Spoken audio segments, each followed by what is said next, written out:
Scattered memories. Maybe that's from the opening of Kingdom Hearts 2. A far off.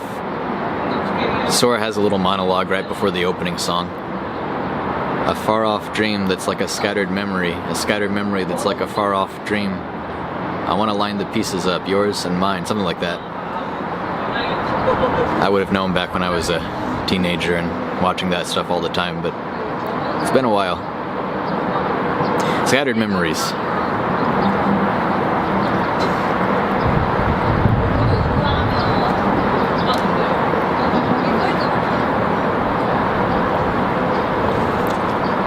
There's pollen floating through the air, and a little clump of it just landed in my mocha.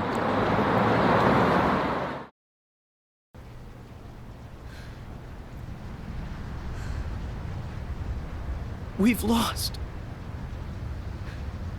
It's over.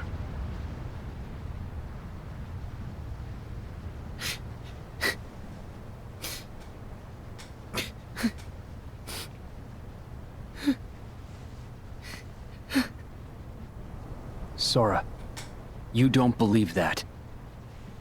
I know you don't.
Checkmate.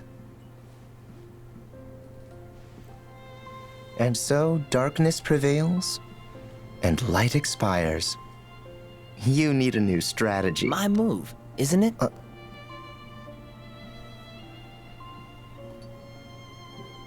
Huh?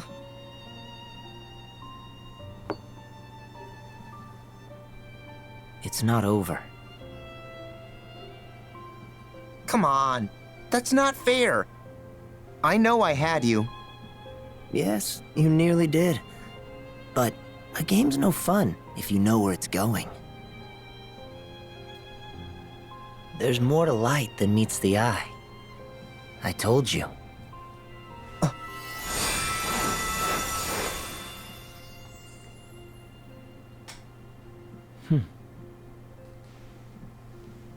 Some light comes from the past.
Where am I?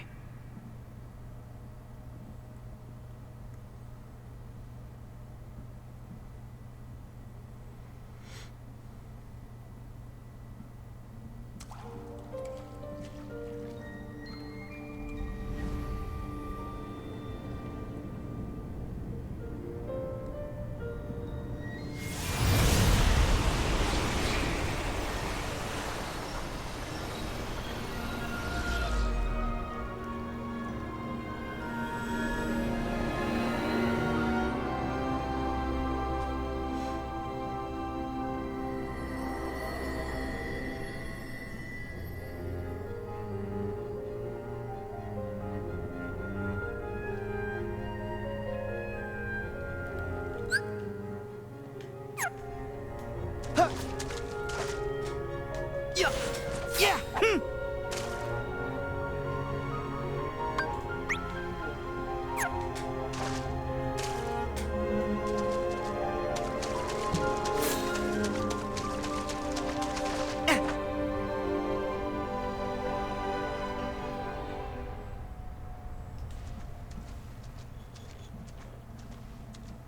Can't stay away now, can you?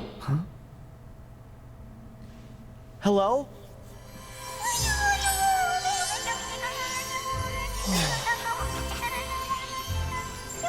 What is this sound? They just get a kid to go. The name's Chirithy, and this is the final world. I'm Sora. What's the final world? There's nothing else beyond this. You've wandered here more than once before on your visits to the Station of Awakening, but I let that slide. The edges of sleep and death touch, and one can't help the occasional crossover. Wait, death? Yes, the natural end for those whose hearts and bodies perish together. But some persist and arrive here. My heart and body perished? Does that mean... Something is holding you here, refusing to let you go. You're hanging by a thread. What about my friends? I'm afraid that no one else arrived with you. And if they're not here, they're either gone forever, or they're clinging to the world you came from. I'm going back! Whoa! How exactly? You can't just wander out like your other visits. What? I told you. The other times you came here by your own choice. This time is very different. To become your old self again and return to the real world, you'll have to piece yourself back together in this world first. Ah! Why am I in pieces? What? No, not literally, of course. You're conceptually in pieces. On the inside, who knows? But on the outside, you're just fine. Oh, okay.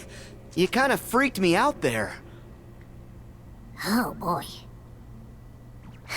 Usually, only a heart can reach the final world. But since you've clearly managed to retain some kind of form, that can only mean your body was cast into this world as well. Okay, so then if I can find my body, that means I'll be able to go back? Precisely. But there's a lot of you to find. You're going to be busy.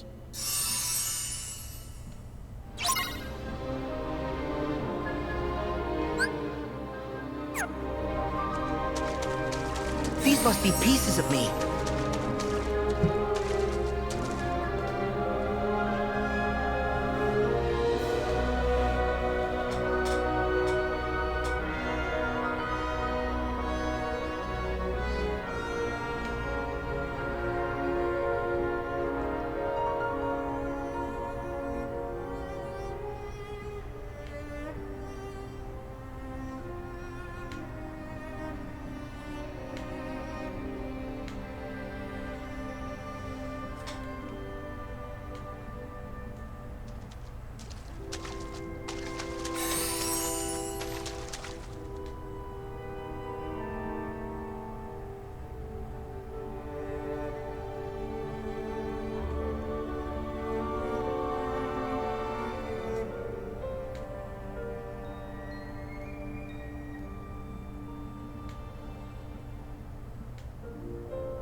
Yes? It's me, Namine. Namine? I'm so glad that you managed to hold on to who you are. Why are you here? I was in Kairi's heart, but then we were struck by a powerful darkness, and I woke up here. And Kairi? I can feel her heart. She's fighting with all her strength to keep you from fading away. So the reason I retained my form in this place... It's because she's holding you together. Go to her. I'm trying, but what about you? I can't just leave you stuck here. It's okay. Really. Kairi is where I came from. So once she's safe again, Kairi is where I'll return. Namine, I know that I'm supposed to thank you. The datascape doesn't count. I need to say the words myself. But not like this. You and Roxas can't tell me you're okay with this. I know how much you're hurting. I felt that pain through Roxas. He's the one they all miss. It's not me. Wrong! What about me? Kairi, Donald, Goofy, the King. Roxas too, he misses you. And someone else special I know won't let you down. Sora, thank you.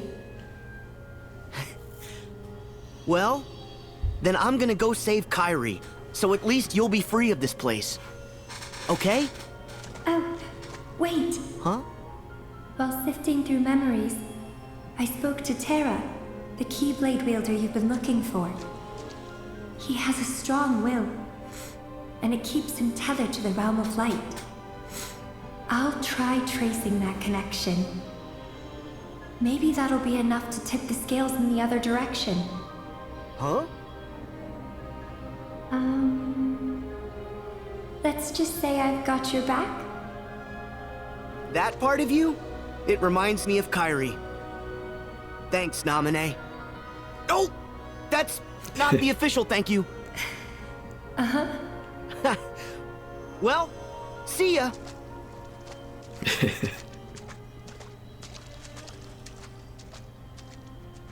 Be careful.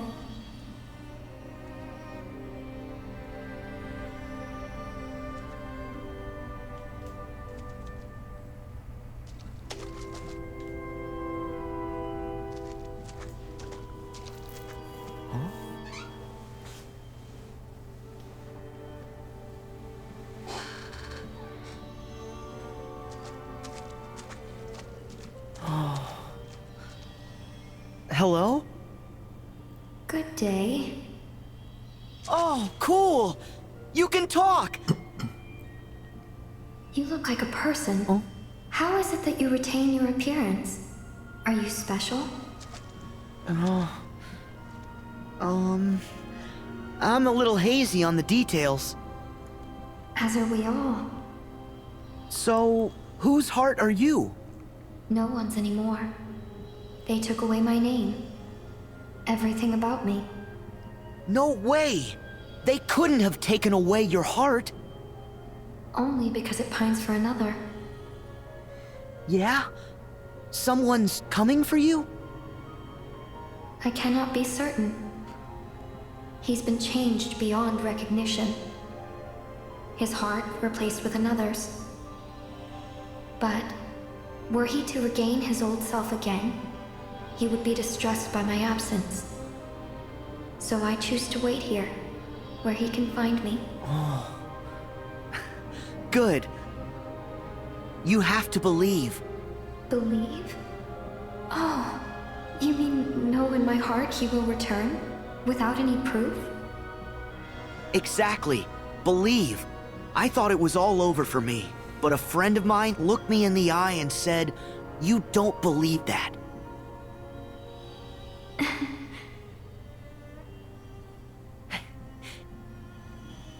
So, Who did this to you?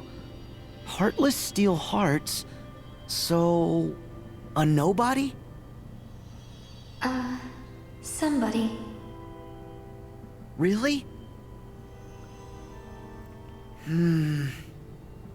Well, I wish I could help. But my situation's no better.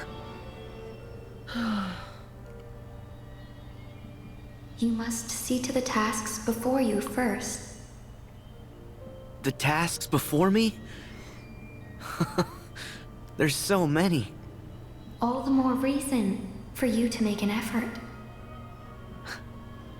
Yeah, you're right. I just wish I knew what to do. Here you are on the brink, and yet you hold on to who you are. You possess a strong sense of purpose. And in that purpose, you will find direction. Thank you. I'm really glad we met.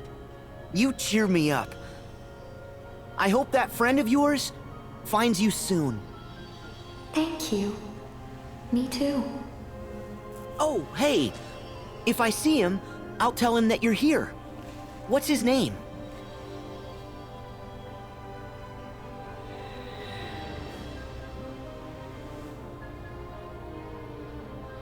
Huh? Our secret.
a weird place. 111 Soras to collect.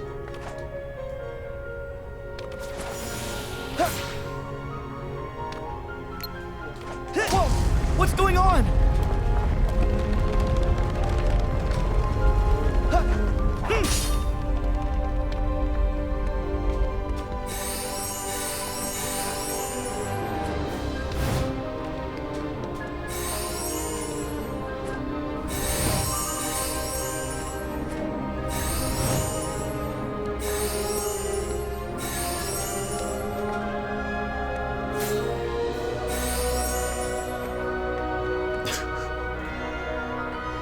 I gotta put myself back together. There's no time to waste. Yeah.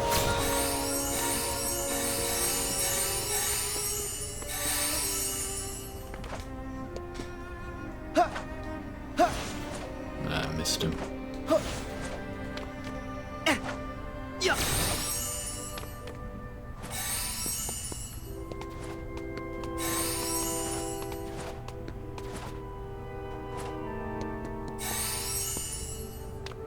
Yeah.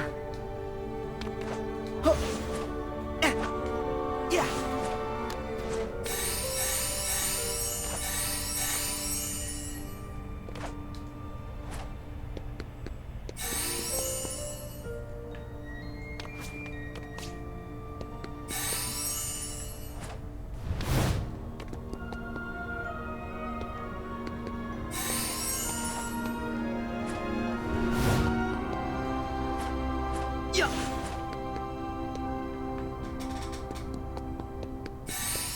Yeah.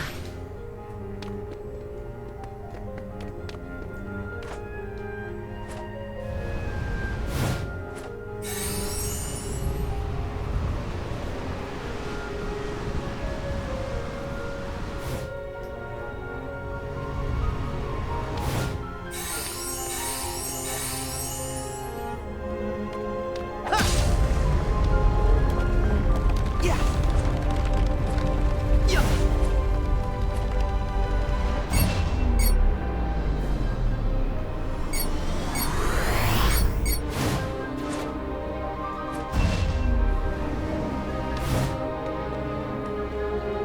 Yeah.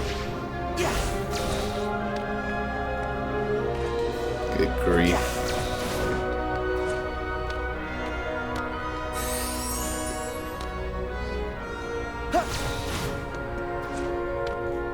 Yeah.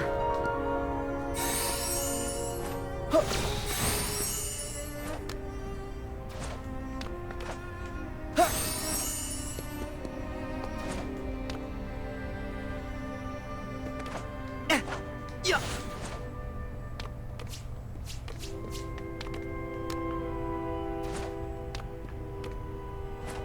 Yeah.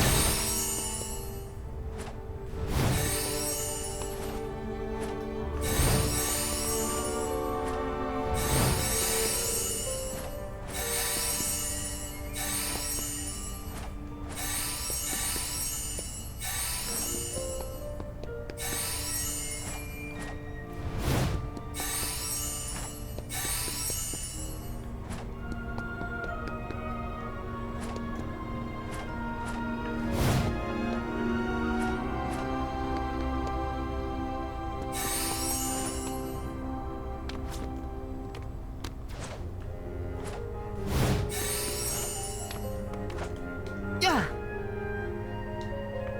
I keep forgetting I have glide. Yeah.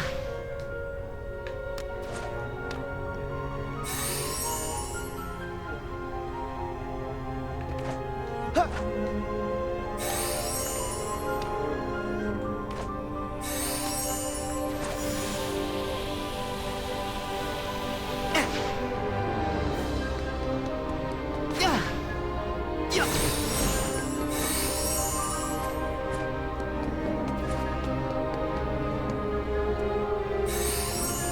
Almost there.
I see that you found them all.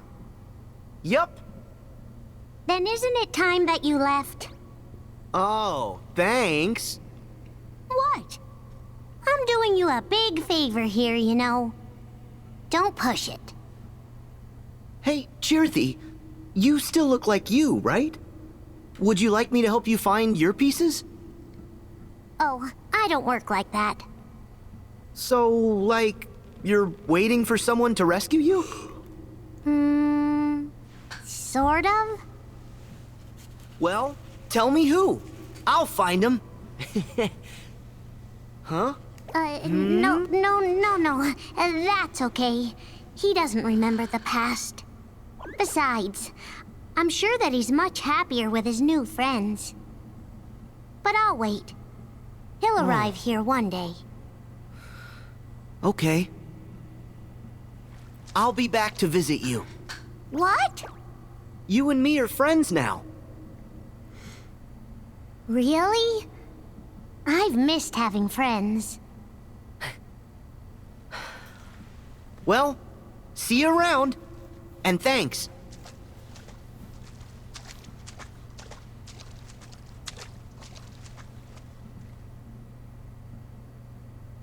Huh? Could I get a hint how to save the others? Seriously? Are you a Keyblade wielder, or aren't you? Haven't you already learned how to restore someone's heart after it's been lost? Restore their hearts. Is that the same thing as the power of waking? I'm not sure, but give it a shot. No.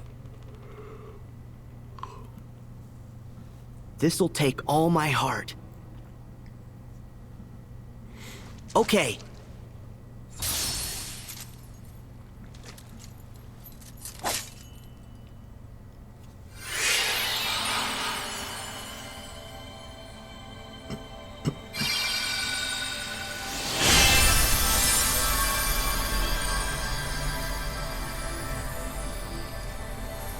Look for the light in the darkness.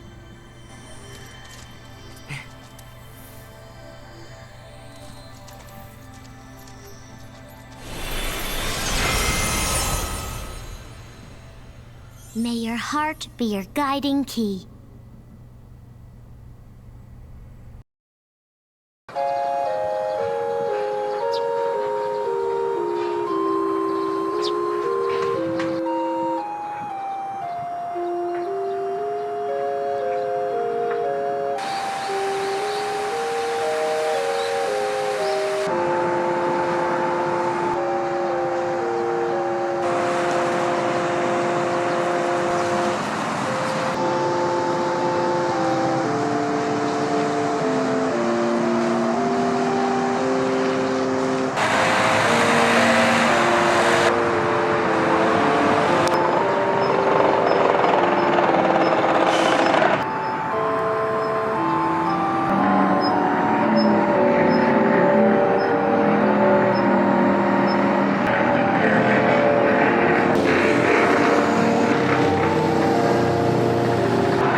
This is the noise pollution episode. I'm at the lake. There's construction going on. Stuff getting torn up by a big machine. So, I guess that's kind of sort of appropriate for this episode since the gameplay segment was spoilers about Sora having to put himself back together. Construction. Okay. Episode 40.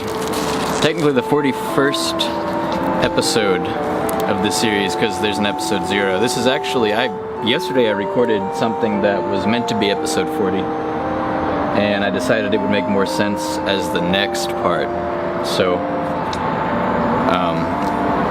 I've already got that one kind of almost ready to go. Okay. So I want to talk about some, as I said before in a previous video, it might come down to this. I want to talk about some scattered memories of Jamison, a bunch of maybe mostly disconnected ideas, and then we'll just see where it goes. Okay, so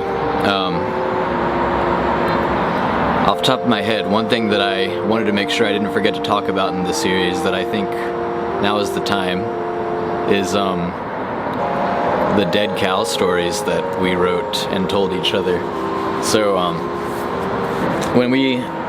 this isn't great, when we were really little and we would go to church with our mom, we were really bored listening to the sermon, and we had like some white paper. We would take it and we'd draw pictures and write weird stories, and then like pass them to each other and read, and I guess laugh as quietly as we could. And so we came up with this character named Dead Cow, and so Dead Cow is a dead cow.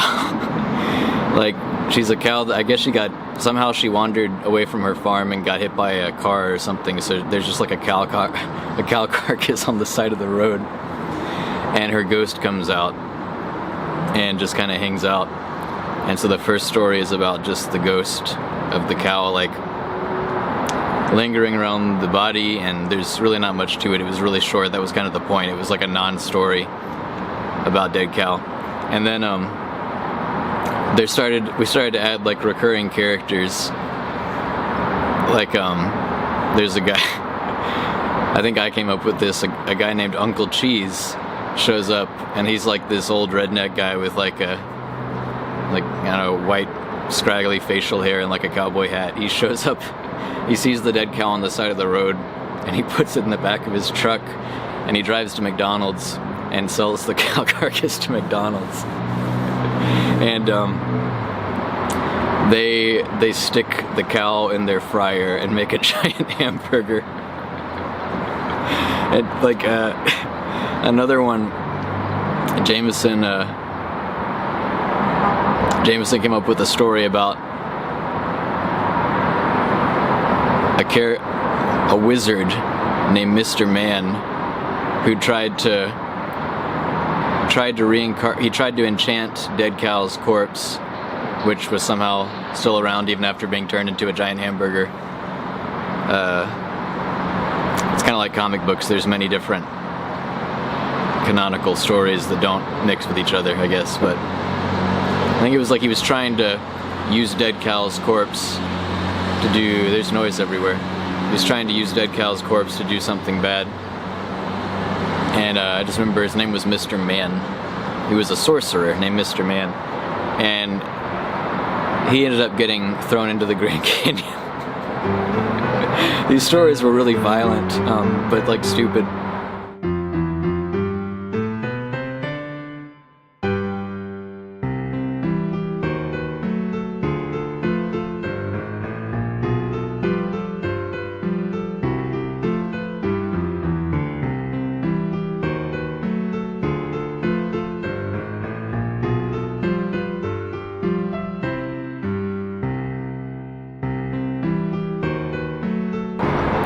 In one of mine, there was, let's see, Dead Cow was haunting the McDonald's where they were serving her carcass, and so McDonald's called the Ghostbusters, and the Ghostbusters showed up with their like ghost vacuum cleaner and trapped Dead Cow, like Dead Cow's spirit, in the ghost trapping containing vacuum cleaner device thing, and all hope seemed lost until I don't know if I can get away with saying this part. Like, I was a little kid. Like, yeah, I probably can't, unfortunately, because people are stupid, I can't even say this next part on YouTube without it, like, coming back to bite me someday, which is a shame. I hope I always remember it, but never mind. Okay. Okay, there's another part where Dead Cow meets Dead Dog. I think that was the name of the story, Dead Cow meets Dead Dog. And it's two animal ghosts hanging out. And there's a walrus tamer. His job is a walrus tamer named Peanut Butter. Maybe his first name was like Peter or Philip or something, but yeah, Peanut Butter. LOL. And he sent some of his walruses, some of his walrye, the plural of walrus is not walrye, but that was the joke I made when I was a kid. Send some of his walrye after Dead Cow and Dead Dog. I don't really know how, I don't remember a lot of this, unfortunately. Like, I don't think we saved him. Dead Cow possesses the body of this walrus tamer's fattest walrus, and gets an axe and goes to the Washington Monument and chops it down like a tree, and then packs it with rockets. And she and Dead Cow and the walrus use it as a spaceship to fly to the moon. And on the moon, they're just best friends.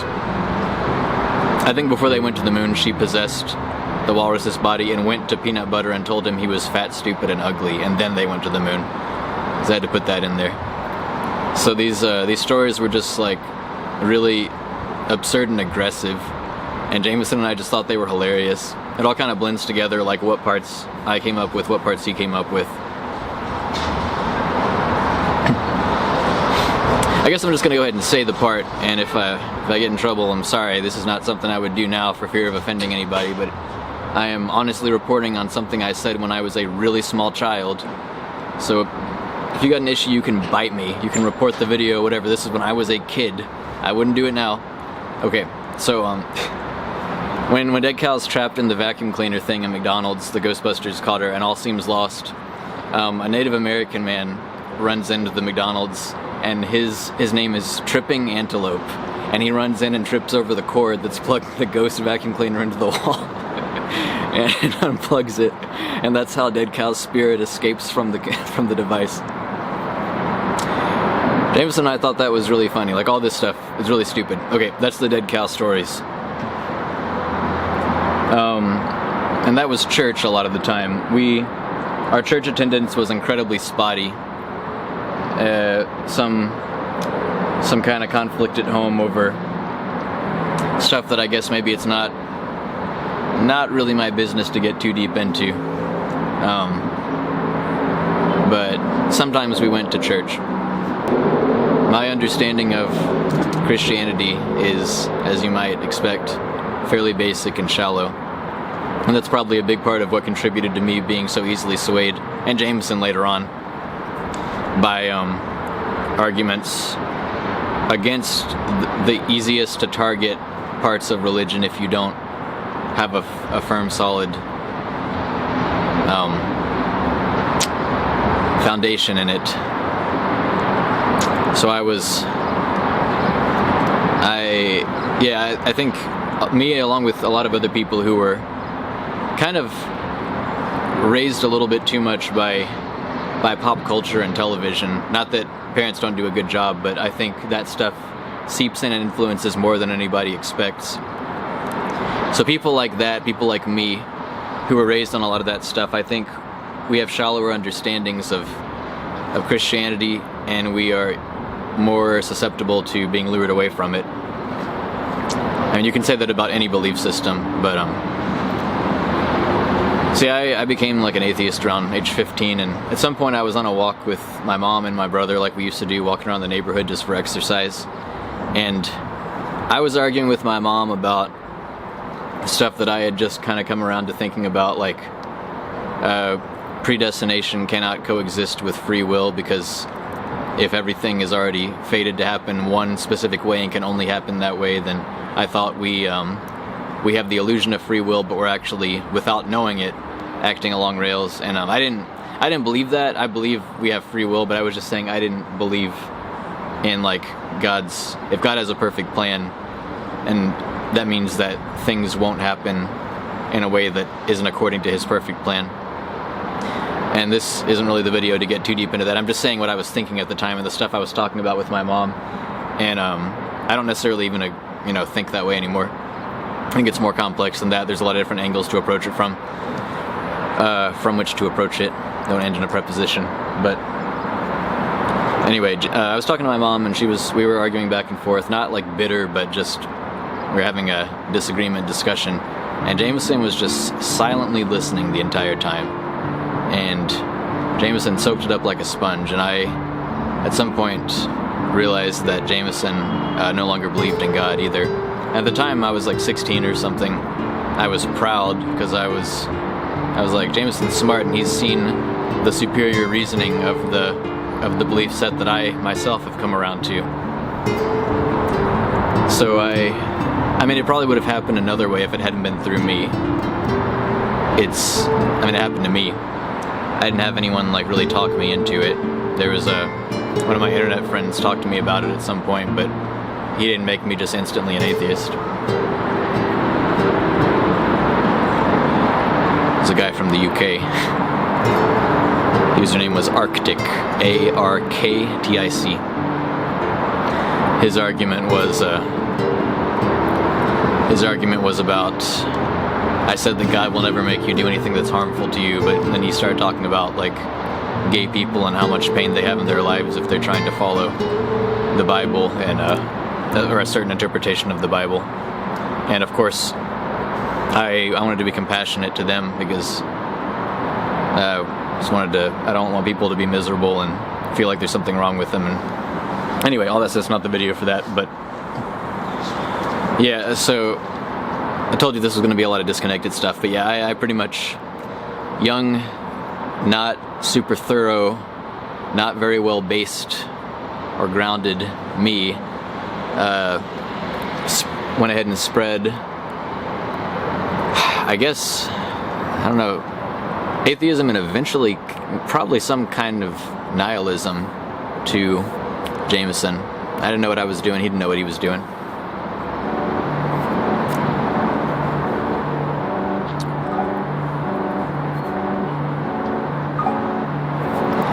There was a time when we were first playing Kingdom Hearts 1. This was like, neither of us had beaten it yet. We were still like, it was our first time through it. We were excited and everything was new and a mystery. And at some point I was playing in the Agrabah world, and I had like been playing for a while, and Jamison said, "Can I play?" And I knew it would be mean to say no just bluntly, and I had no real reason not to, and I'd been playing for a while, but I also didn't want to stop playing. And I was the big brother. And so he's like, "Can I play?" And I said, I didn't even really look at him. I said, "No." And then he said, "Why not?" And he was trying not to raise his voice too much because he didn't want to make, he's going about it cautiously. He didn't want to make this big argument out of it if he didn't have to. He was maybe thinking he could somehow reason with me. But he knew why not. Like, he wanted to play. Or, I'm sorry, he knew why not. I wanted to play. I just didn't want to stop playing. I was just being selfish. And he knew that, but he was trying to approach it as if it was something we could have a talk about to maybe guilt me into it. I can't remember what happened. I think I must have let him, obviously I must have let him play after a while. But yeah, it wasn't very nice to me.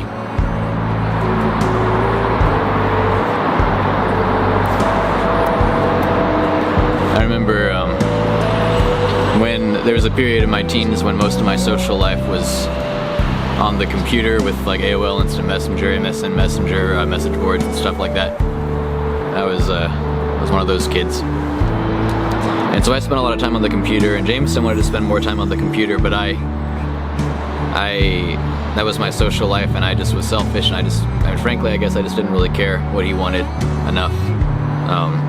Like, I knew I was kind of being selfish and wrong, but I just was addicted to being online and talking to my friends. I guess it's similar to not wanting to get off the phone. It's like siblings, however many decades ago didn't have the internet, but maybe they tied up the teenage one ties up the phone line, the little kid wants to use it for whatever reason, but it's that kind of thing. It's a cacophony of just beautiful sounds from the street and the traffic and the construction in this video. That's okay. At least I'm alone up here on this roof. So anyway, I remember like we'd walk home from school, we got off the bus, and I would immediately go to the computer. And one of the times, I started telling him that I had to use the computer to do my homework, which was almost always a lie, but I just wanted to get on. And because otherwise he might get to it before me and then I have to wait for him, and I just couldn't wait. So one of the times we got off the bus and we were walking down the hill towards our house, and he started running, and he got pretty far away, and I yelled like, "Jamison!" and he said, he stopped, turned around, he was like, "What?" and I said, why are you running?" and he said, "To get to the computer." And I yelled back, "I have to use it to do my homework." And he was like, "Ah, dang it," or something. He was like really frustrated because he knew that meant that I was gonna get on. And he probably also knew I wasn't being honest. I'm not proud of this. I don't know where else to include this. I've already done like 1 or 2 or 3 of these segments where I talk a lot about how I was mean. But there's always stuff I forget, just scattered stuff. And I'm not proud of this, and I almost like feel bad putting it on camera and like having people out in the world watch this video and see it and know about it. But I also don't want to forget it, and I also don't want to leave it out. Like, I don't want to leave out stuff just because I don't like it, don't like the way it sounds. Gotta jam pack everything in there, make this as full of all of my memories and experiences with him as I can, within reason. There was a time we like watched a movie together up in our room, and then immediately when the movie was over, it's like, well, we're not watching the movie now. So I wanted to get on the computer, and he also wanted to get on the computer, and neither of us said anything, but I'm sure we both wanted to get on the computer. So we started walking downstairs, and he had gotten out of the room slightly before me, but he wasn't running, he was just walking, and there wasn't room. It would be weird for me to walk around him and like push my way past. So we're walking down the stairs quietly without looking at each other, making eye contact. And one of our cats is like on the stairs. I think it was Floyd. And I said, "There's that Freudum," and it was really deceptive what I was doing, because I was hoping Jamison would stop to pet Floyd so that I could keep going to the computer. But he did not take the bait. He was too smart for that. And we walked, and he went to the room, and he sat down on the computer chair and got on the computer, and I was just like, and I couldn't do anything about it. I couldn't be like, "Get off the computer." Don't. I'm going to. I had no reason. I hadn't been at school because we'd been at home watching a movie, so there's like no way I could twist it.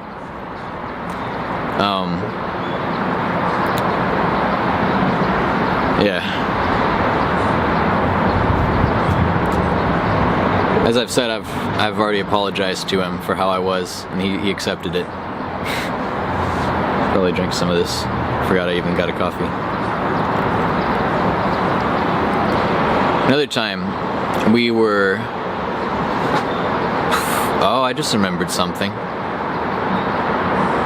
Oh man, okay. It would have been terrible if I'd forgotten to mention this. I was huge into the Goosebumps books by R.L. Stine when I was a kid. And whenever I was like too young to go to like stay at home by myself, so to go to the store with my mom, and I'd be like sitting in the shopping cart or else just following along behind her. She would buy me a book at the beginning, or no, she would like buy me, I'd pick out a book from the book section, like one of the Goosebumps books I didn't have yet, and I would just be walking along reading it as she was shopping, and she would, if I was walking behind her, she would occasionally look back and make sure I was still there, still behind her. And then when we checked out, she would just buy the book for me. And that was really cool. Like, she didn't have to do that, but I think it was, my mom was just generous and tried to make her kids happy. She didn't want to spoil us, but she was trying to make us happy. But I think it's also like she saw it as like Jordan's reading, and she wanted to encourage me to read. And I read a lot when I was a kid. I read more when I was a kid than I do like as an adult. I mean, probably that's true for a lot of people. You're like busier as an adult, and reading seems more like a chore sometimes, which is a shame, because reading is a joy if you're into it and focused. It's just kind of hard to get that focus. But read a lot of Goosebumps. Jamison was a little bit into it, but not as much, and he was younger. But he and I played, when you're a kid, you play pretend, like you play Power Rangers. Who's the Red Ranger? Who's the White Ranger? Who's the Green Ranger? Whatever. But Jamison and I played Goosebumps. I think we played Power Rangers some, but we played Goosebumps a lot together. And so every Goosebumps book is like different stuff going on. They're not really, most of them aren't connected, although there are some sequels and stuff. But a really famous kind of iconic Goosebumps character is Slappy the Dummy from Night of the Living Dummy. And there's like 4 of those, maybe more than that. And so Slappy was a big one, and another one was Curly the Skeleton. And Curly wasn't even a character, really, like in one of the stories. He was one of the covers of one of the books, Say Cheese and Die, showed like a family grilling out, but it's a bunch of skeletons in the photo instead of like a family. There's like a skeleton with a chef hat and an apron, like grilling and stuff. And that skeleton R.L. Stine later decided was named Curly, even though it was like meant to be the dad character in the book. And Curly the Skeleton, went later on in later R.L. Stine books and like promotional materials, he would have Curly the Skeleton like hosting stuff or like saying some sweepstakes, and it would be like a word bubble coming out of Curly's mouth, stuff like that. So Curly became like the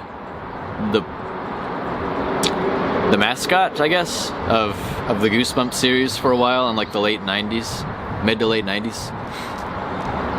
So I think, if I remember correctly, when we would play Goosebumps, I was trying to like take Jamison through most of the stories and like act out the stories as if they were happening, and I would bounce back and forth between like narrating.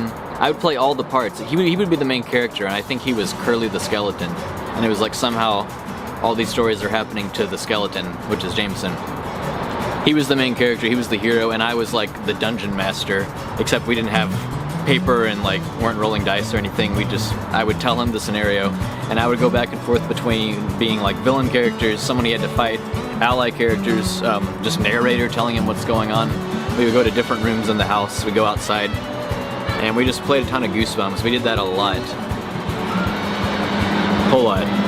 And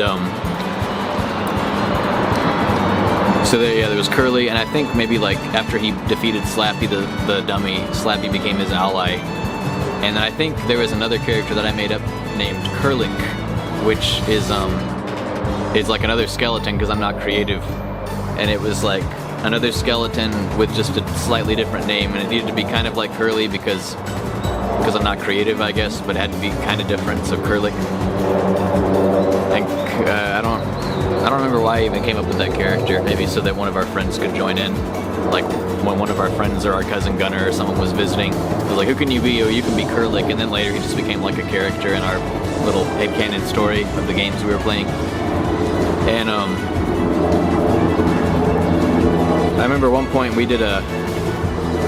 I took Jamison through the the rough story of the two-part Goosebumps 2000 series, Invasion of the Body Squeezers. I really liked that one.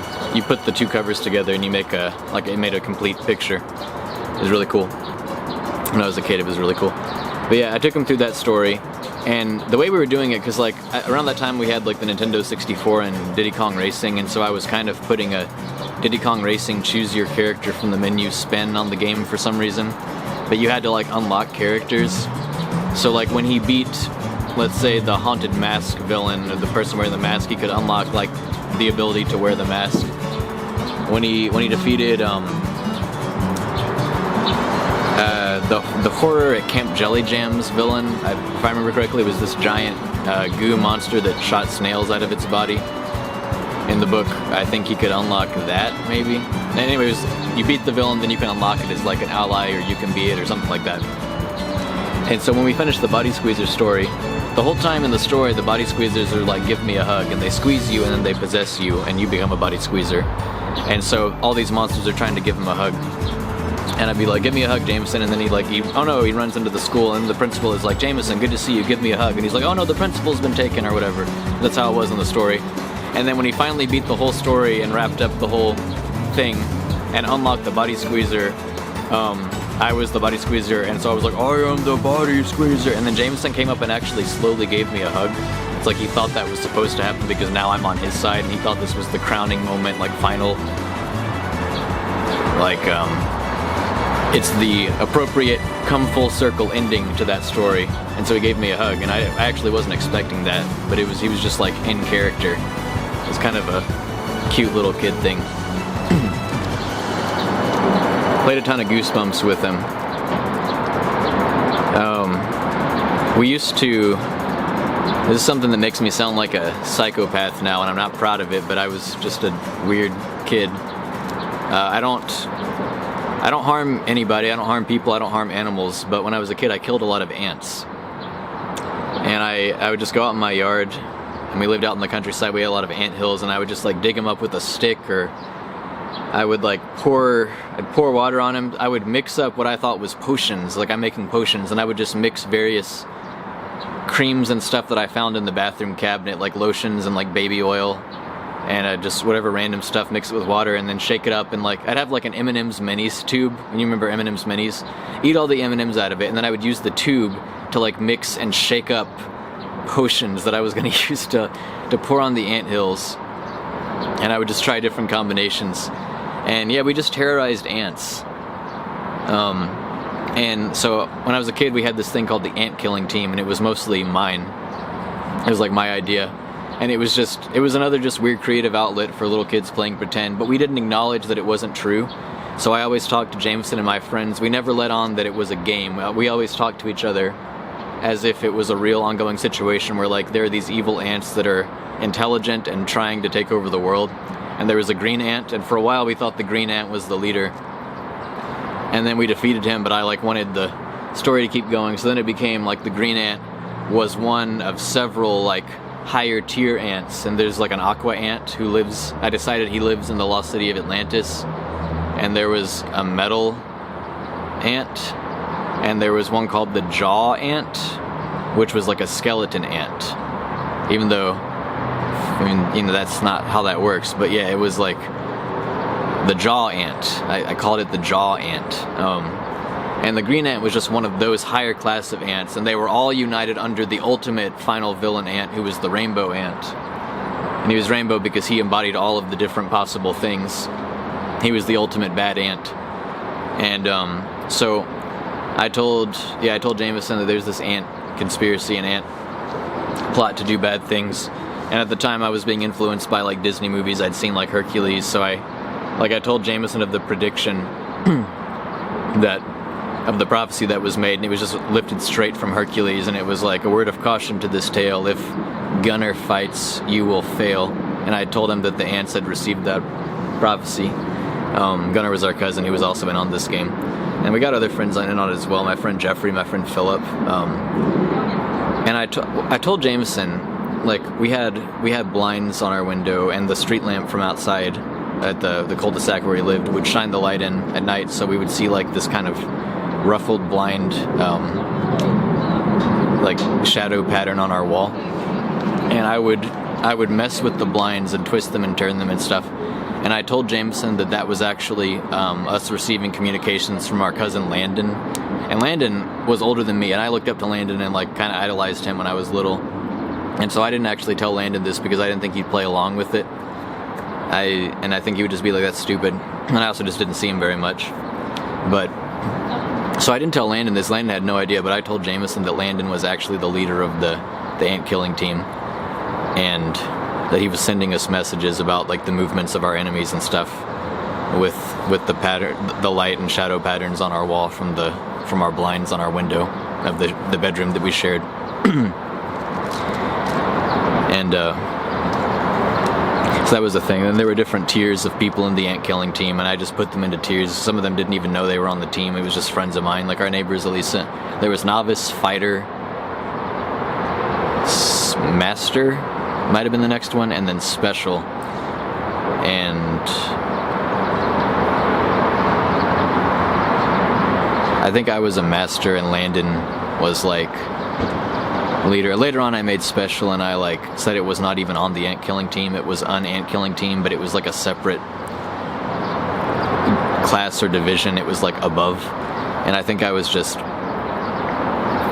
influenced by, oh, they left, okay. I think I was just influenced by the special map screen on Super Mario World, and everything you can trace back to stuff that I played or had seen. But anyway, yeah, I think it was like Elisa and Travis were fighters, Jamison was a novice, I was a master. Of course, I made myself big boy. I think Gunnar might have been a fighter, and then like people moved around, or like I would tell Jamison if he could defeat this anthill, he'd be promoted. I had a stick, and I used I have a stick that my grandfather, like some vines grew around it and made it look really cool, and then he got like this finish put on it and gave it to me, and that was like my stick that was like my main weapon for fighting the ants, but I didn't actually ever use it because I didn't want to make it dirty or mess it up. So I just said like, this is my ultimate weapon for the final battle. Otherwise I would just use other sticks and stuff to dig up anthills. But yeah, whenever I was mad at Jamison, I would always threaten him I'd tell him like, you're kicked off the ant killing team, and he was just like, no, or whatever, and he like actually cared because he was a kid. And then my mom saw my tendency to do that, and so she was like, if you don't behave, I'm gonna kick you off the ant killing team. And I was like, you can't do that. And I wasn't even threatened by that, because like I knew she couldn't. And I was like, you can't do that. And she's like, yes, I can, and I will. You'll be kicked off the ant killing team. And I wasn't at all concerned. I was just trying to explain to my mom, like, you simply, that's not even on the table. That is simply something you cannot do. You are not in the ant killing team. You're not a part of it. I made it. You can't kick me off of it. You simply cannot. And well, like I was a kid and I didn't really know how to express that well. But I never at any point felt like I was in danger of being kicked off my own team. I just thought my mom was so horribly mistaken and out of touch. And but yeah, I did do that when I was mad at Jamison, when I was mad at Gunner, one of our cousins or whatever. And that was the ant killing team. I don't know if anyone's gonna watch this. This is like Ramble-tastic. This is, I know I say like I'm going all over the place, but this video is actually really truly just by nature designed to be all over the place. This is just kind of like picking up the pieces of things I forgot. I guess while I'm at it, the beginning of the RPG Maker video where I'm walking through the cherry blossoms and it's playing a MIDI version of a song from Cardcaptor Sakura. I like the MIDI, and that's the first version of the song I ever heard, but I always thought it was a shame that I couldn't include the actual magnificent, beautiful, real version of the song, so I'm probably just going to show that footage real quick, but with the version of the song that I like, because why not? Throw it all in.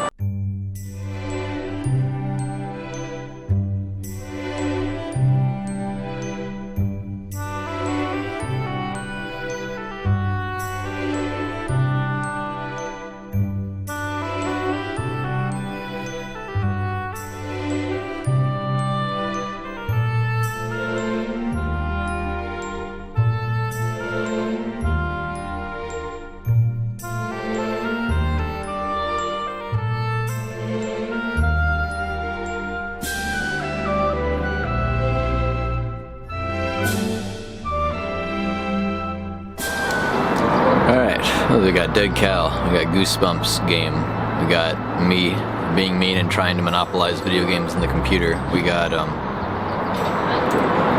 ant killing team, there's a small insect on my tripod.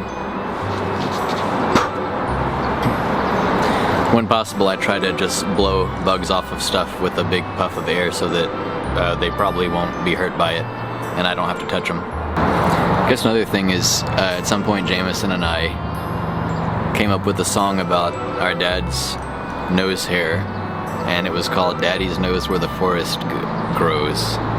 And it goes, Daddy's knows where the forest, it's like Daddy's knows where the forest grows or something, and it was where the rivers of snot flow. And the weeds of hair often die, and Daddy's knows where the forest grows and the rivers of snot flow. It goes, Daddy's knows where the forest grows and the rivers of snot flow. The weeds of hair often die, cause Daddy's knows where the forest grows and the rivers of snot flow. And then Jamison would go, yeehaw!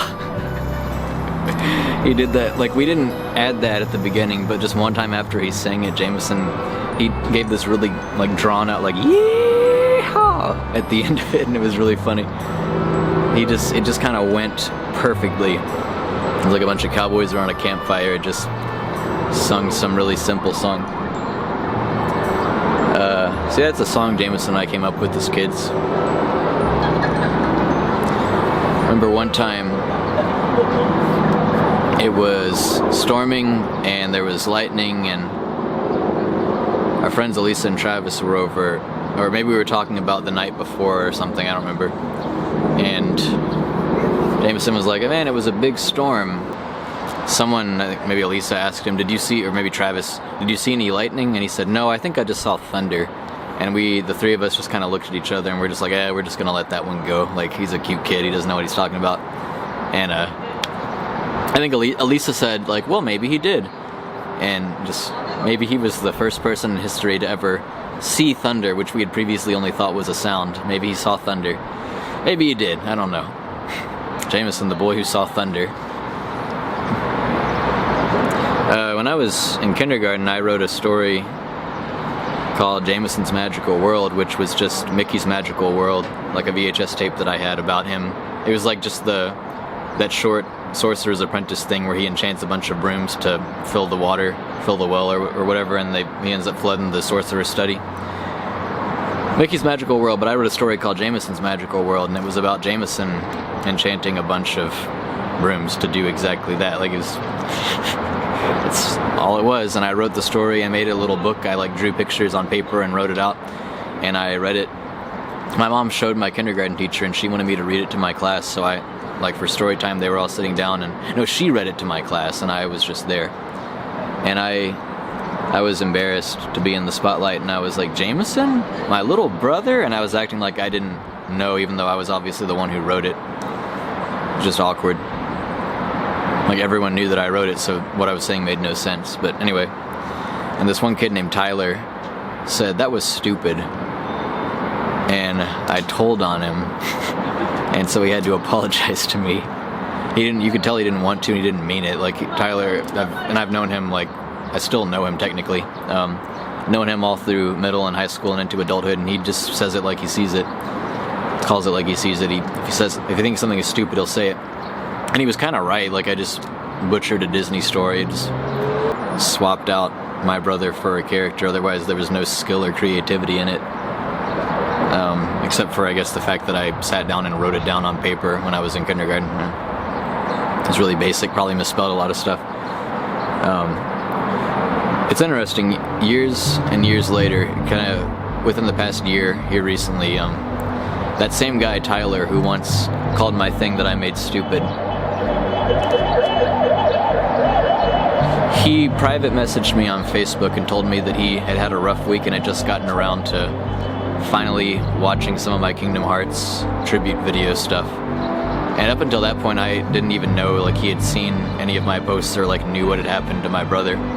But yeah, he private messaged me about it and told me he'd finally gotten around to watching some, and he said that, I mean, obviously he wasn't into the game or anything, and I doubt he's watched any more, but he said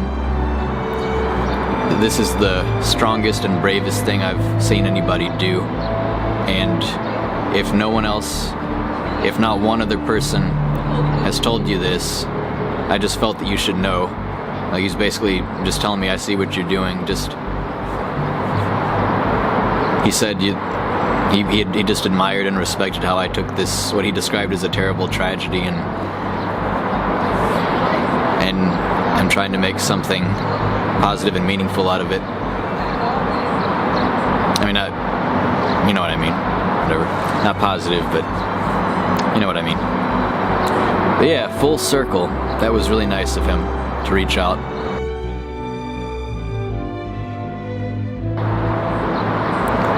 And I doubt he even remembers, like, saying my dumb story in kindergarten was dumb. I'd be surprised. Most people don't remember stuff like that. So I don't think it was a guilt thing or making up for anything. I think he is just actually a pretty solid guy. I appreciate that.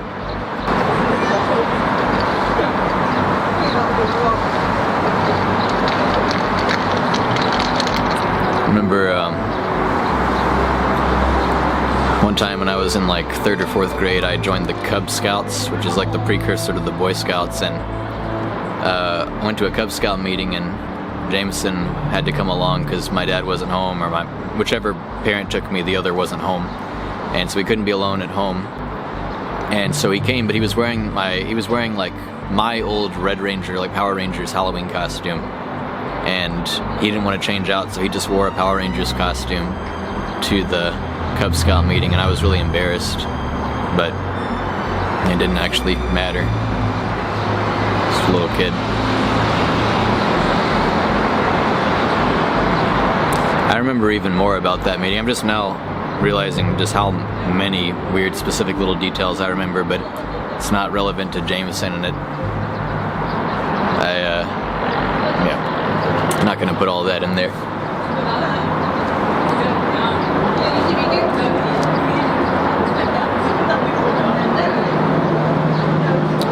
Pretty sure he went on the Cub Scouts camping trip with us as well.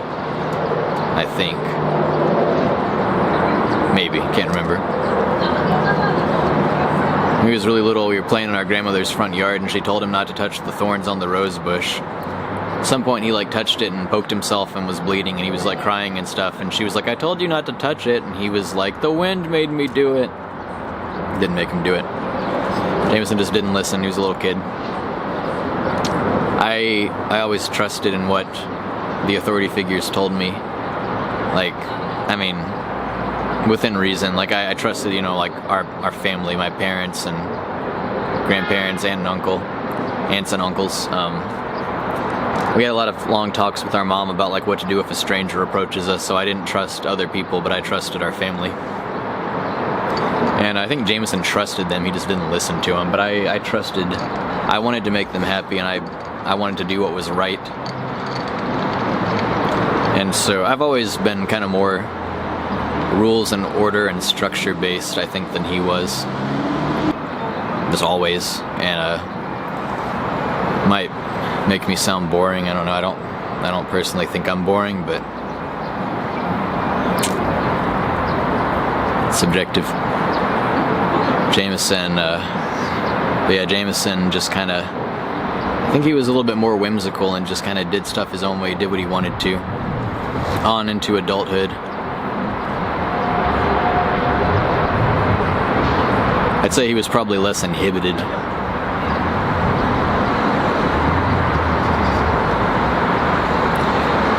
Speaking of RPG Maker, if I remember correctly,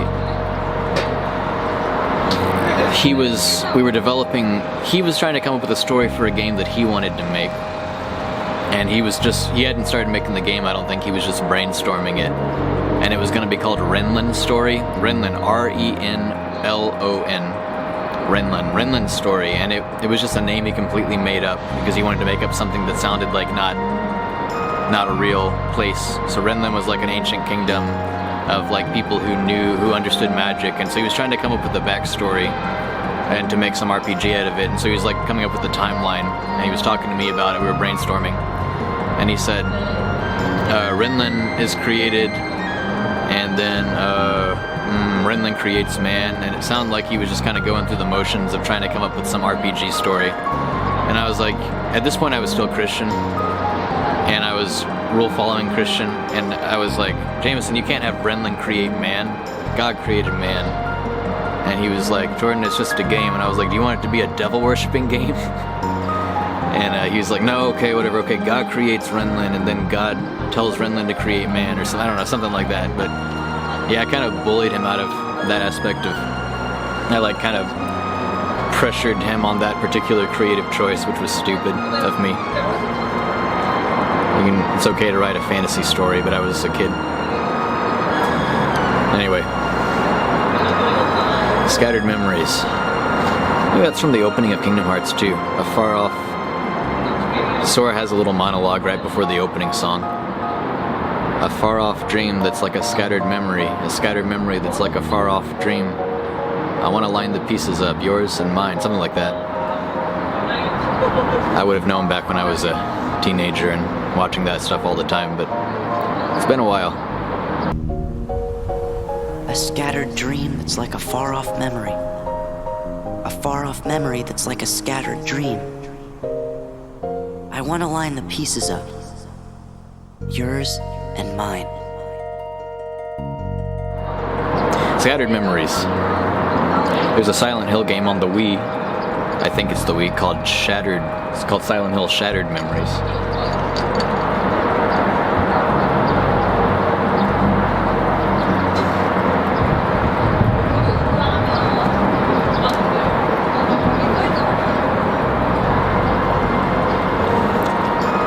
There's pollen floating through the air, and a little clump of it just landed in my mocha, in my iced mocha.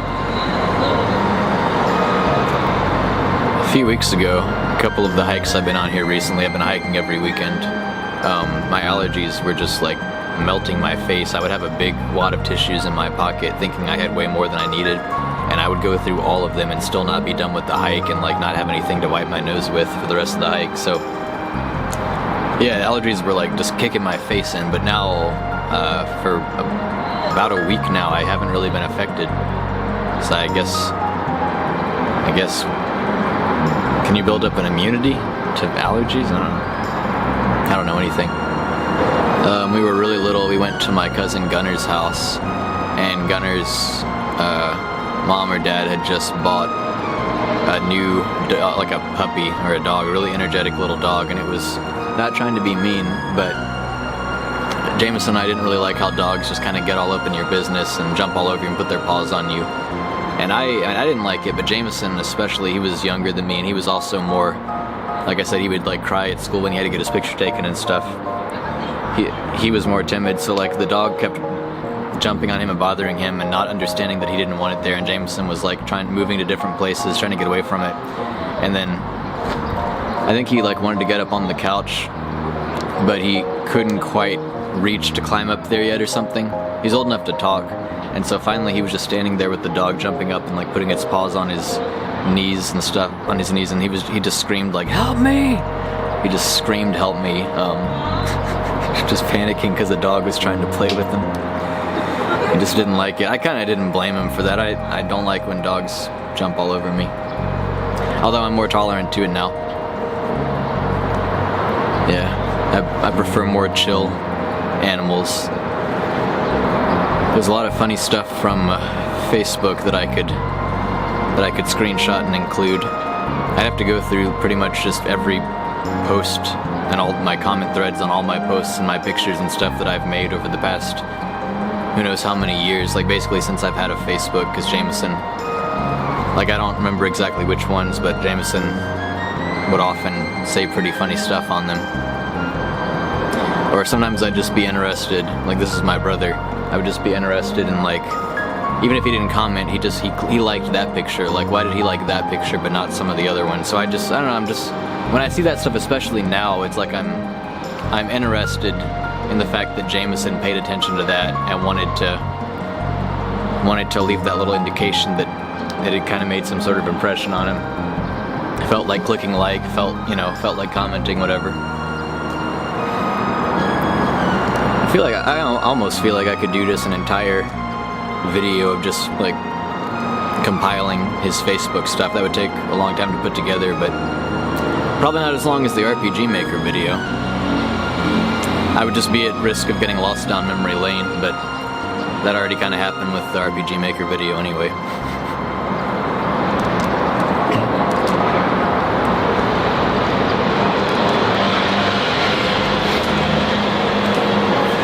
Jamison spoiled the big spoiler, the big thing, the big moment from the 6th Harry Potter book, Harry Potter and the Half-Blood Prince. He spoiled it for me before I had read it. I think somehow he thought I already knew it, but he didn't check, and so he just carelessly said it.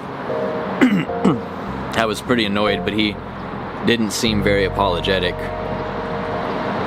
Whatever. Oftentimes when I was a teenager, my friend Kenny would come and like spend the night at our house, and we'd play video games a lot. And Jamison liked it when Kenny came over, because Kenny was pretty cool to Jamison always. And one of my friends just wasn't really, which like he was at our house for some reason. I'm not gonna say his name, and Jamison and I had both gotten new sandals, and for some reason attention was drawn to it. I think my mom might have pointed out, and my mom said, "Do you like Jordan's new sandals?" And a friend of mine at the time said, "Yeah." And then Jamison said, "Do you like mine?" And he said, "No.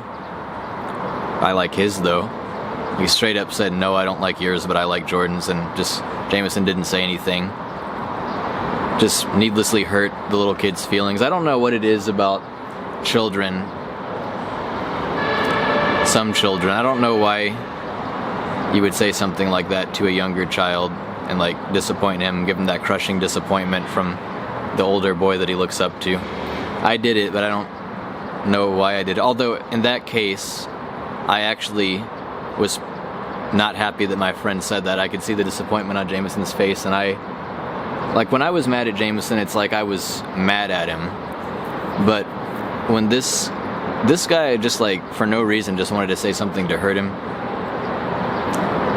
I don't know, anyway. I didn't like that, but Jamison always got along well with our neighbors. They were always really nice to him, Lisa and Travis.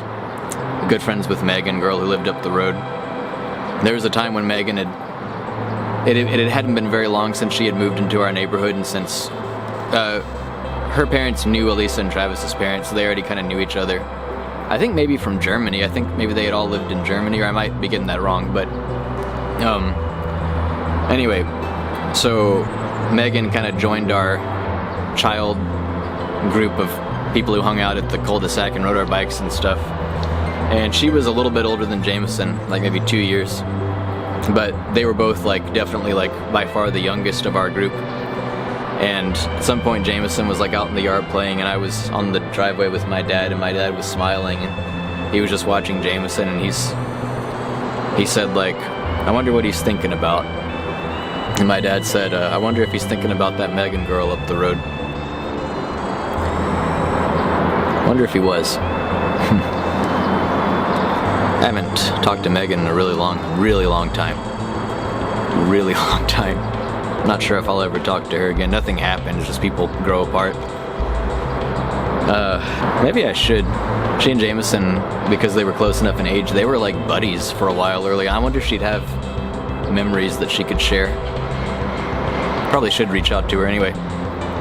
And this roundabout, I got away from the thing I was talking about. Kenny was always cool to Jamison. Kenny was always just nice to Jamison, as nice as he was to me. And thanks, Kenny. Never did any of that older kid being pointlessly mean to the younger kid thing. But yeah, so one of the times Kenny was over, Kenny and I had both beaten Kingdom Hearts, like Jamison had beaten it as well. We'd all beaten Kingdom Hearts, and Kenny and I had both beaten Legend of Zelda The Wind Waker on the GameCube, and I think Jamison hadn't beaten it yet. So the endings of Kingdom Hearts 1 and Wind Waker, there are some similar elements. They involve like people having this final conversation before they're pulled apart from each other and have to like say goodbye. I don't know if you haven't played Wind Waker and want to, don't, just be careful, spoilers I guess, whatever. It's an old game, it's really good. I don't even like Zelda much, but Wind Waker's a fantastic game. Anyway, so I thought it'd be funny if what we were doing was like we messed with the AV cables or something, so we were getting the audio from the PlayStation 2 playing Kingdom Hearts, or we might have just been playing the soundtrack on a CD player, I can't remember, but we were playing the song that plays when Sora and Kairi let go of each other's hands at the ending of Kingdom Hearts 1. We're playing that music, but we were watching the footage of the ending of Wind Waker because of the similarities, and we thought it was funny.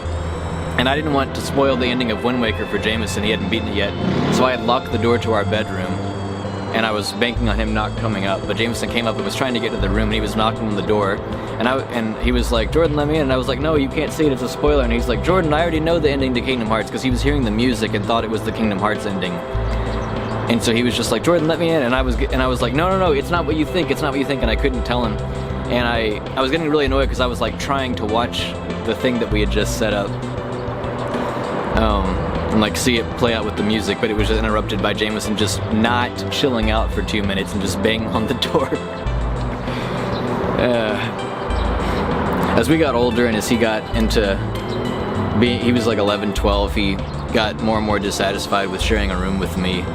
And finally, one day he was just like, I want my own room. And then eventually we kind of shuffled things a little downstairs, and the big open living room became the room with the TV in it where my dad would watch, and the room that had been the TV room, which we called the den, I think, became my bedroom, and then the room that Jamison and I had shared became just Jamison's bedroom. And then Jamison polluted that room with a bunch of dirty dishes and ramen cups that he ate the ramen out of, and then just left the grimy ramen water sitting there for weeks, and just like cups of half full gross ramen water. It's disgusting teenager room. Put all his skateboarder stuff, but it was like his first time really getting to cultivate his own space, to his own personality. I wonder if that stuff that his friends were doing that he wanted to do.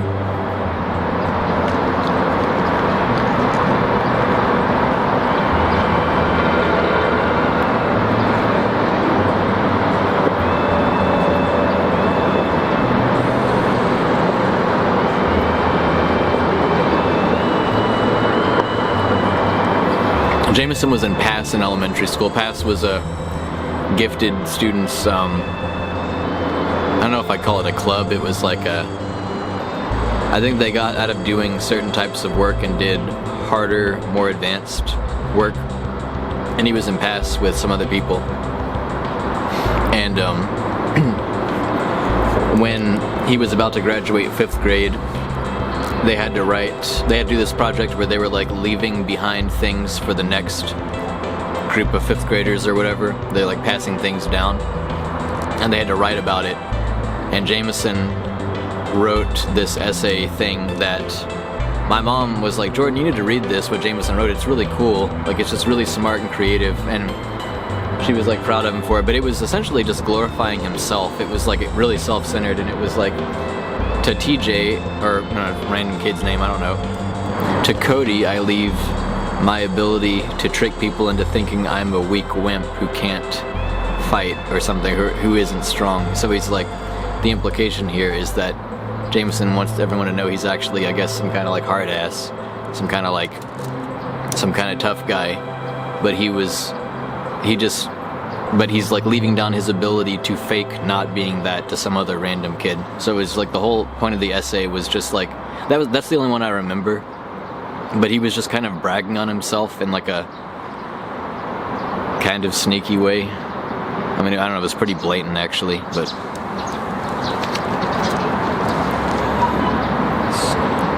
Jamison often said he didn't really like school. He thought the kids were stupid. He thought he was smarter than everybody. I think he probably was. I mean, I with the advent of Facebook and every genius on there just gobbling down memes and stuff, everyone's stupid, I hate people, and it's like this big celebration of like, I'm an introvert, man, I hate people, and it's just like a race to the bottom. But I actually do think we went to school with a lot of stupid people.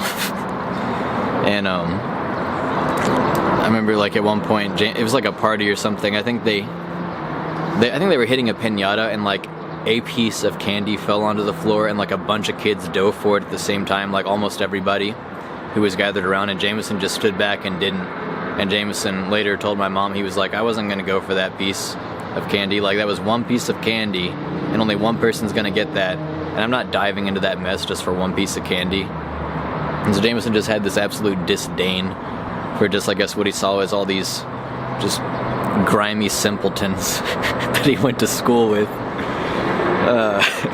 He didn't like school, and he was always like, oh, I'm so bored, like they're just telling me a bunch of stuff I already know. He actually got in trouble sometimes. Like, he was in 5th grade, he was in Miss Hoover's class, and she was like telling the class to do something, and Jamison wasn't really doing it, and she was like, Jamison, you gotta do it too, or something, and he was like, that's stupid. And she got mad at him and like made him stand up and like come over, and she gave him a talking to and made him apologize or something. Or like later she told my mom about it. My mom worked at the school, and my mom made him go apologize, and he cried. So he didn't follow rules. He didn't really hold adults in high esteem just because they were adults. He wasn't really concerned about being polite or respectful. He just kind of said what he thought. And then he was like he was prideful. So when somebody made him bend the knee, essentially, it like bothered him so much he cried. And it was pretty childish, but he was literally a child. I know to this day adults who are like that, like who are literally in every way like that. Like it's like they put up resistance to doing what they're told at their job.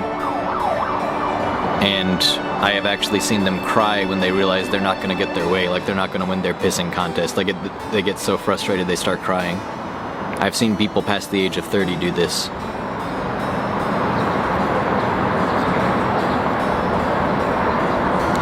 So Jamison had matured quite a bit past that. Jamison gets a little bit of a pass for that when he was, 10, 11 years old, I think. You gotta tell kids no sometimes.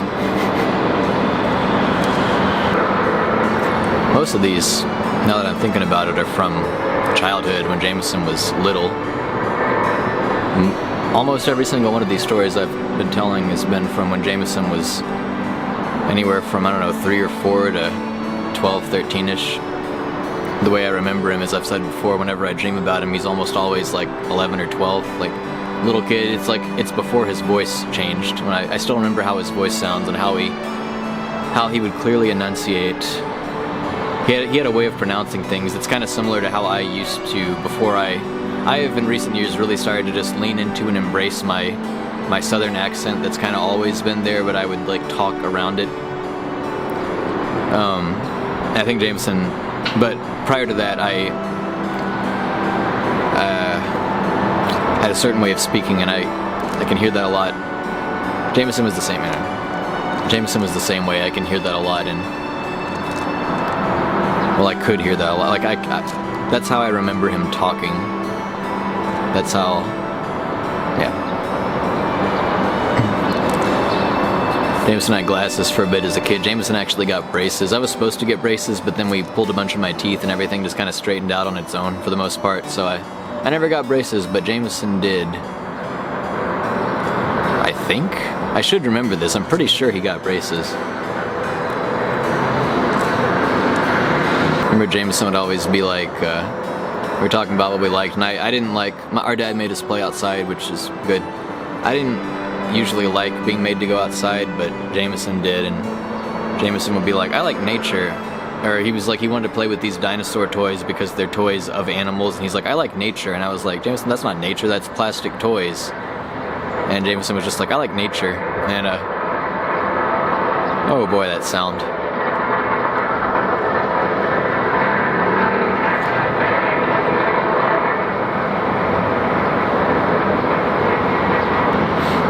One of my earliest memories of Jamison was when we went to the hospital shortly after he was born or something, and we were like looking into the room with like a bunch of the newborns, and one of them was like in this big separate like an incubator or something. I don't know, like one of the babies was in this big separate thing. I didn't know what it was, and I think it was because there was some kind of problem, so that baby was like needing special care, but I thought, like, I was like, that baby's got superpowers, and I told my parents that. I was like, that baby's gonna be a superhero or something. And I guess that's not actually a memory of Jamison. One of my earliest memories of Jamison is when he was like still a baby, and I think he kept crying, or he had been crying a lot, and then he fell asleep. I don't remember what happened, but I remember it was nighttime, and we put his little, not his crib, but like his more temporary, throughout the day, just having him around the house, place where he lay down. Like, it was like in the living room. My parents were in the TV room because it was like they couldn't really do anything else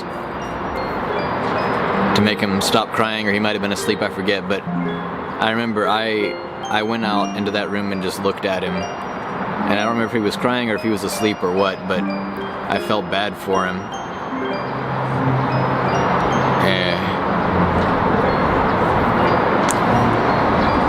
Yeah, I don't remember too well. I went out there and I looked at him, and I remember the exact spot. It was like right by it was right between, in the corner between one of the entrances to the kitchen and the back window, where you can often look out and see the woods and see deer and stuff. You can always look out and see the woods. You can often see deer, but it was like in that corner right there. His crib, his little bed thing was there, and yeah, I went there and I just like looked down at him for a while. I didn't quite know what to do, and I just felt kind of bad for him. That's one of my earliest memories. My straw paper just got blown away. Gotta go get it. There was a time when Jamison and I it was around the time I was like drawing my Kirby comics. So I was big into like Dragon Ball Z and Kirby and stuff, and Jamison and I were playing with different colored clay a lot. Like, it wasn't, I don't think it was Play-Doh, but it was pretty similar. it's like our grandmother would come over and we would sit at the table and make little characters out of clay. And so I made like Kirby, and I made like characters from my Kirby comics, Lo and Lolo and probably Waddle Doo, stuff like that. And Jamison made his own original characters that were also kind of in the Kirby style, because it was pretty easy to make those out of clay. And Jamison made this one, and I don't think I remember how to draw him, unfortunately. He was like blue and green. I think he might have had horns, I forget, a horn, I don't know, but his name was Nail Kid. And Nail Kid ended up becoming a character in the comics, but Jamison came up with him. And we would make those guys, and we'd like play games with them. We'd make them fight and stuff. Sometimes the arms would break off or whatever because they weren't super sturdy, but that was a fun little thing we did for a while there. Just make little clay figures.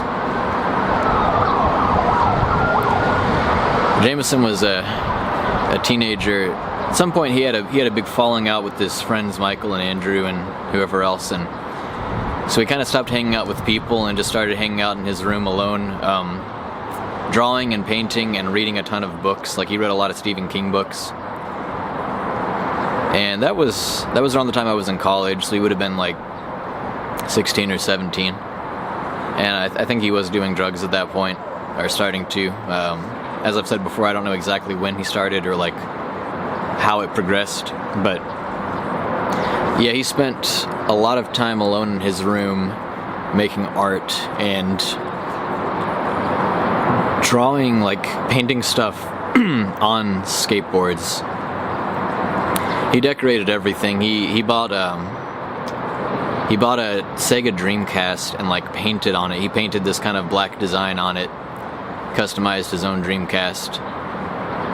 He had like an original Xbox, like, I don't know if it was the original model, but it was like the first Xbox console, not a 360. And he put a bunch of stickers. He had like a Chester Cheetah from the Cheetos. He had like a sticker of that character on it and some other stuff. There was a time when, so I would go hang out with these guys that I became friends with kind of second half of my senior year of high school and then through college. We would have house parties at the house of one of them, and we'd play like Smash Brothers Melee, and then we'd play Halo, and I was terrible at Halo, but they always wanted to play. And they never had enough Xbox controllers, so at one point I borrowed some of Jamison's Xbox controllers to bring them to that party, because Jamison wasn't using the Xbox anyway, or wasn't going to that night, and that way they'd have more controllers for more people to play Halo. And we could identify Jamison's because they had heart stickers on them.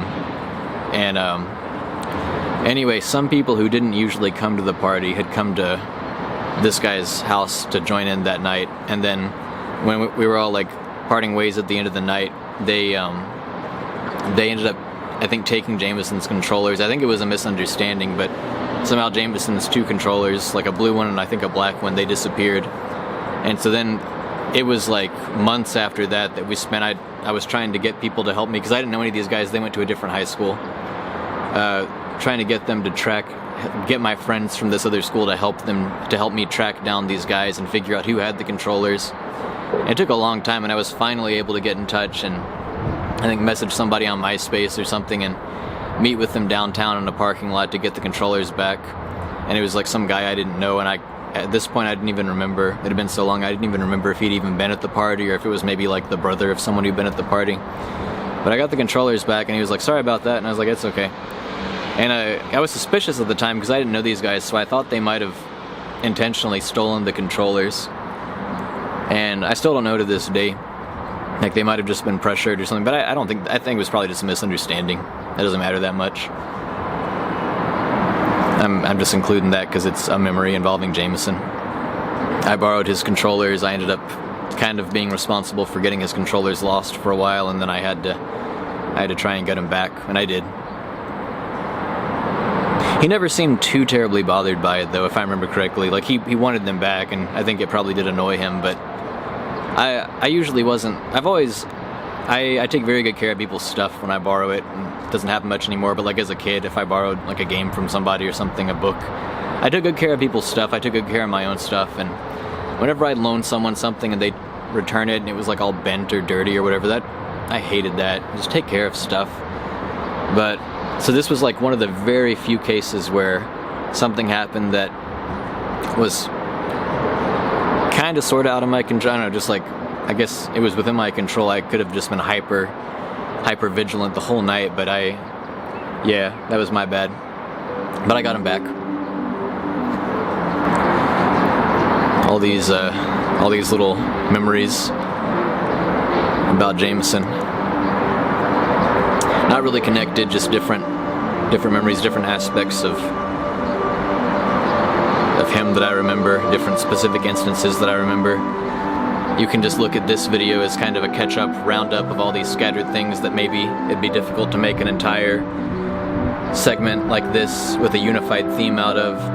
It's kind of like Sora running around in the big white in-between afterlife space, collecting fragments of himself, putting himself back together. You can just think of it like that. It's been a while since I've just straightforwardly talked about just memories of Jamison. I've done so many talking, kind of meta-ish videos about stuff that did kind of pertain to Jamison, but specifically to losing him and how it's affected me. So I've been a little self-conscious recently, like so many of these videos in a row have maybe seemed a little bit too me-focused, and it's like I don't know if I come across as narcissistic or just too focused on myself, and I'm trying not to. I'm trying to approach this topic from all these different angles, and some of it's going to be talking about him and memories and the past, and some of it's going to be talking about how I deal with stuff, and like I had Ryan on the last two videos, and yeah, I think it's appropriate. Some of it's just about this whole thing is about loss. Not just loss, it's also just about Jamison's life, but loss is a big part of the Jamison part of my life story now, so I think it makes sense. But yeah, I think it was time to get back to just some good old-fashioned stories, just some memories. Probably gonna call it good here. It's been going for over an hour. Can't guarantee anything, but there shouldn't be too big of a gap between this one and the next one after this, because they're both like recorded. I just gotta put them together. But anyway, that's gonna do it. Goodbye. Just remembered something. Thank goodness I didn't get home into my boring apartment before I remembered to say this. Saw an ant on these stairs over here carrying some dead thing away, and that reminded me. My Uncle Greg, he said that at his, when I was a kid, we were kids, he said that at his house, he had these big, furry, I don't know if you like know the ants I'm talking about, they're these large, like almost furry looking ants, and they're really kind of scary looking. Looking back, I don't even know if they were ants, but they look just like ants, except they look like they're covered in fur. Anyway, he said that he had just like whole hills of exactly that kind of ant, whereas I usually only ever saw like one at a time, like by itself on rare occasions. So, in regards to all the ant killing stuff and like, oh no, ants are taking over the world, I thought like the furry ants were like a higher, more evil and powerful class of ant. And when he said that he had like just whole hills full of that kind of ant, I was like, well, I have to go to your house sometime to fight the ants. And he's like, yeah, I could use your help, we got way too many of them. And I think he might have been, I don't know, just appealing to the eager child a little bit. And so I told Jamison I had to go alone because it was too dangerous, and Jamison was like, no, I have to go with you. And I was like, no, I should go by myself. And then like Jamison paused for a bit, and we were like doing something else, and then Jamison was like, Jordan, I have to go with you. He's like taking it. I think he actually believed the stuff I was talking about, like, because we never acknowledged that it was a pretend game, and I think he might have actually thought it was real, and he was really little. And yeah, it was funny. That's it. Goodbye. It's a different day. I'm wearing a different shirt, and I didn't shave today. I forgot some stuff. I forgot to say some stuff that was relevant, so I'm going to say it now. regarding the Goosebumps game that Jamison and I used to play together, and just Goosebumps in general. There was a commercial on TV for a Goosebumps board game called Goosebumps Terror in the Graveyard. And on the commercial, it'll always be like, Goosebumps, Terror in the Graveyard. Goosebumps. Terror in the graveyard game.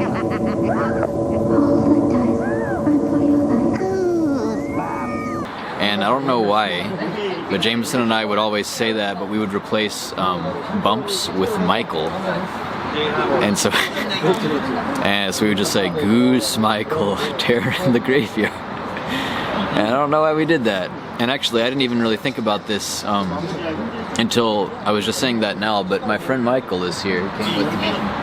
He broke his finger in jiu-jitsu.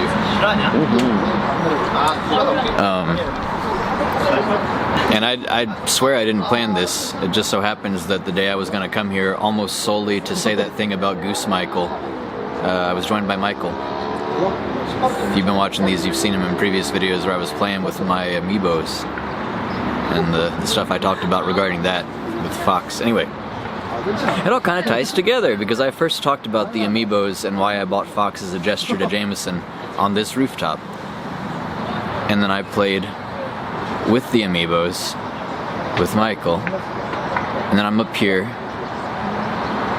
on the same rooftop talking about something different, but with Michael. It's all these... Yeah, anyway, okay.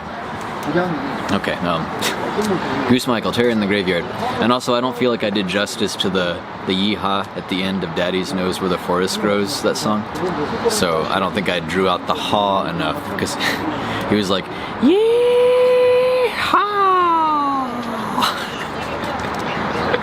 It was just perfect the way he did it. This will make sense if you, see the other stuff. It was an extended ha. That's it. I think that's literally all I came up here and waited 45 minutes for the people sitting down to clear out for.